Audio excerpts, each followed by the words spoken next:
Hello Raptors fans and welcome to Raptors Report. Today we're going to be discussing the Raptors free agency signings as well as the trade rumors that have dominated the headlines this offseason. Let's dive right in. First, let's talk about the elephant in the room. Kevin Durant has asked for a trade, and the chatter around the league is that while Kyrie has opted into his contract, the situation between him and Nets ownership is extremely toxic. It's been reported by many different credible NBA insiders that Toronto is one of the most likely landing spots for Kevin Durant, as the Raptors have a lot of strong assets, all their picks, and a front office that is not afraid to make big moves like trading for a disgruntled superstar. The betting favorite for Durant's eventual landing spot was Phoenix, a team that Durant was interested in joining, as well as a team that theoretically had enough assets to pry him away. One of the first big bombshells this offseason dropped when Utah traded Rudy Gobert to the Timberwolves for a huge haul of draft picks, and as a result, the expectations for a Kevin Durant package were sky high. Unfortunately for the Nets, it appears that the packages teams are offering for Durant have been considerably worse than you would expect for a player of Durant's caliber. As the days stretched to weeks, the news kept getting worse for the Nets, as one of the biggest trade chips available for the Suns, DeAndre Ayton, signed an offer sheet that removed him as a tradable asset until January. As things stand as of the creation of this video, Kevin Durant has not been traded anywhere, and with one of the suitors for Durant losing a valuable trade chip, it is my expectation that the Nets will attempt to run it back. To me, the Nets do not have much leverage in any trade talks, as the market to trade for the 34-year-old superstar has not been particularly strong. As for what the Raptors are offering, I would be shocked if Scottie Barnes were on the table, and I don't think that Pascal Siakam is either. I would assume that the Raptors package looks something like OG Anunoby plus Gary Trent Jr. and many first-round picks and pick swaps. Kevin Durant is an extremely talented player.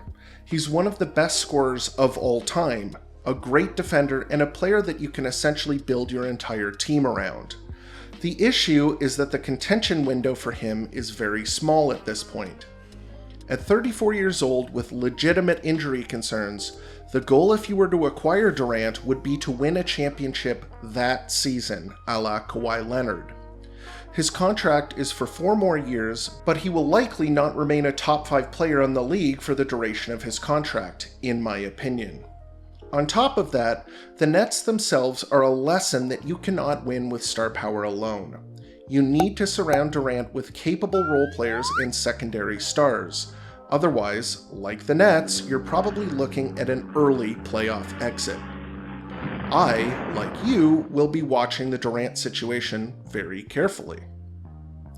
Now let's move on to the actual moves that have actually been made by the Raptors this offseason. The signings. The big acquisition for the Raptors so far has been Otto Porter Jr. I've detailed my thoughts about Otto Porter Jr. in the free agency video I did about a month ago, and needless to say, I am excited by the addition. At the time, I thought that Otto Porter was a good addition because not only did he fit the philosophy of the team, which is to add a lot of interchangeable, tall, long-armed players that can play many positions, hereafter referred to as Vision 6'9", he also solved one of the big problems that the Raptors had last season, which was a lack of shooting. I've mentioned in the past that three-point shooting is very inconsistent. It's a high-variance shot. Even good shooters can go on cold streaks where they miss open looks. In a league with a lot of streaky shooters, Otto Porter Jr. is a model of consistency. He's shot 37% or better from 3 over his past 6 seasons, with multiple seasons shooting over 40%, which is considered knockdown shooter territory. On top of this, he's not a shrinking violet who tries to protect his percentages. He's letting the ball fly, as evidenced by his good volume of shots attempted. Like most NBA players, Porter can do a bit of self-creation, often using a shot fake to get his defender up in the air, and then putting the ball on the floor for either a pull-up jump shot or to attack the basket. This isn't a strength of his per se. He's more of a complementary and opportunistic scorer who can play off your primary ball handler and give them some space. The Golden State Warriors' use of off-ball movement and ball screens is the golden standard for the NBA.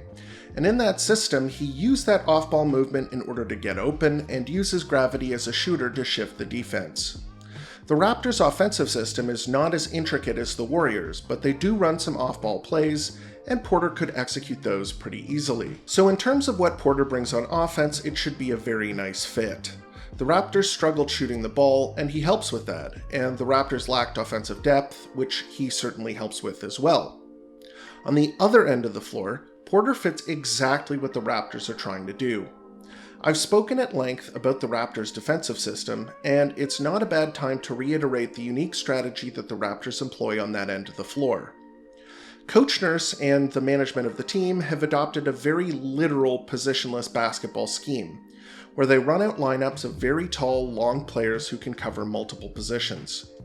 The purpose of this is so that they can switch almost every ball screen.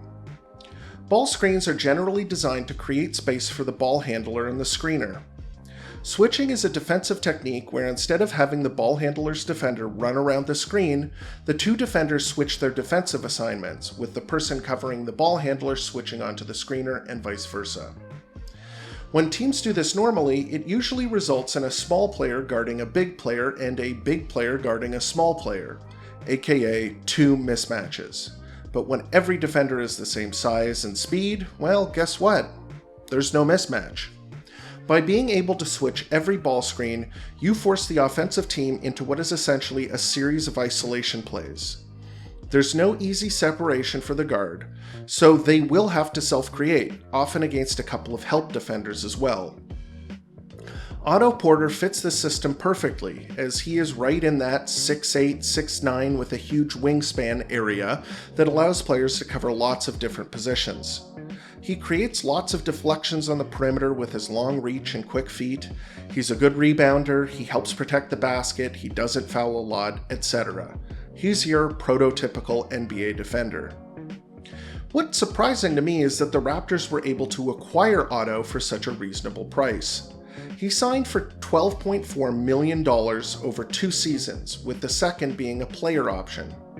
The player option is obviously not ideal for the Raptors, but if he's healthy, Porter Jr. is worth far, far more than the $6.2 million he's getting next year, as he easily fits into virtually any roster in the league.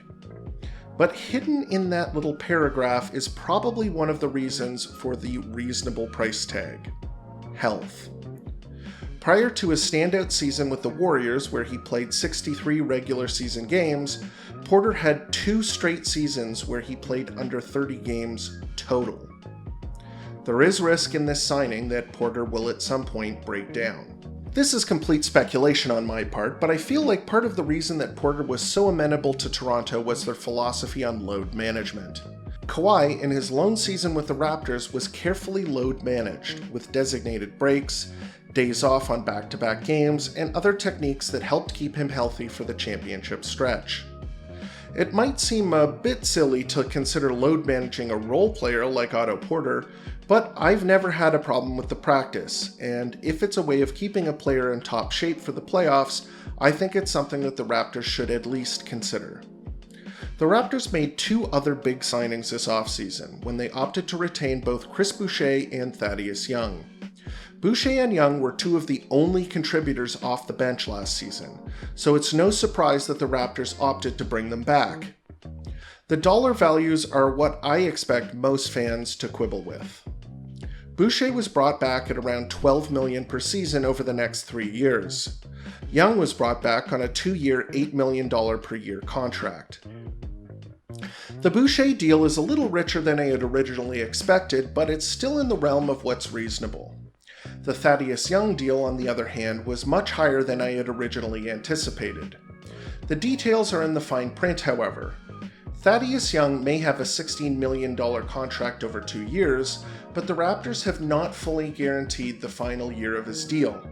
and should they find a need to create more cap space during the 2023 offseason, they can release him and will only be on the hook for $1 million of that $8 million in the second year. What this means is that the final year of Young's contract is very close to a team option.